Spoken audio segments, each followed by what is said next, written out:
Welcome, Victorians, to another Dev Diary overview video. This installment to our video series covers Dev Diary 179, and will cover changes to select parts of the world map in Update 1.13, as well as narrative content for Japan coming in the Great Wave. Please keep in mind that everything is still a work in progress and subject to change. While we feel like Japan has been in a good spot in terms of its map layout, there is always room for improvement, and improve we did.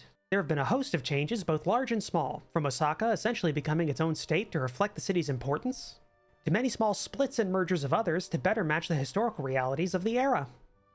Specifics can be read in the full Dev Diary in the link below. Ryukyu's back!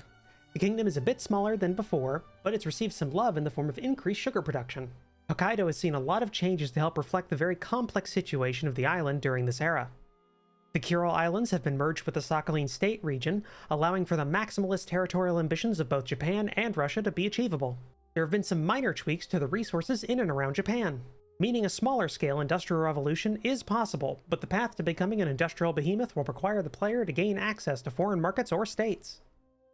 Another area to get some attention, as I've been told by the devs is, quote, totally related to Japan, unquote, is Australia.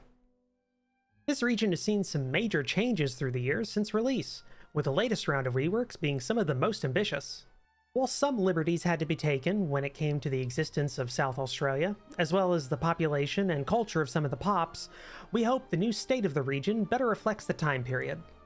To help with the naval rework, sea zones have been changed from the bottom up, with a denser mix around strategic areas and a consolidation in the more open waters. Japan starts in an interesting situation in 1836, being closed to the outside world while being ruled over by an aristocratic monarchy with a small army of samurai.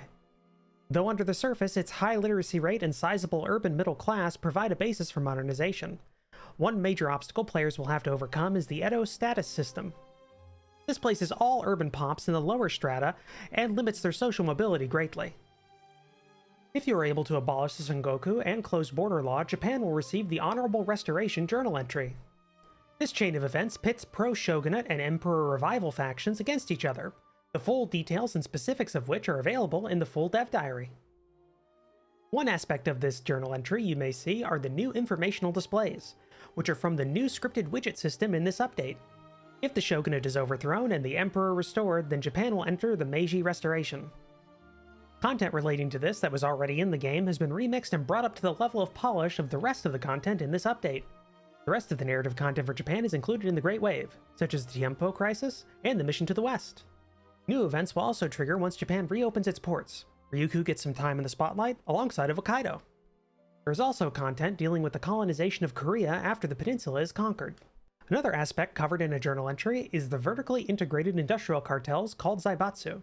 These can be embraced or curtailed in the corporate empire journal entry.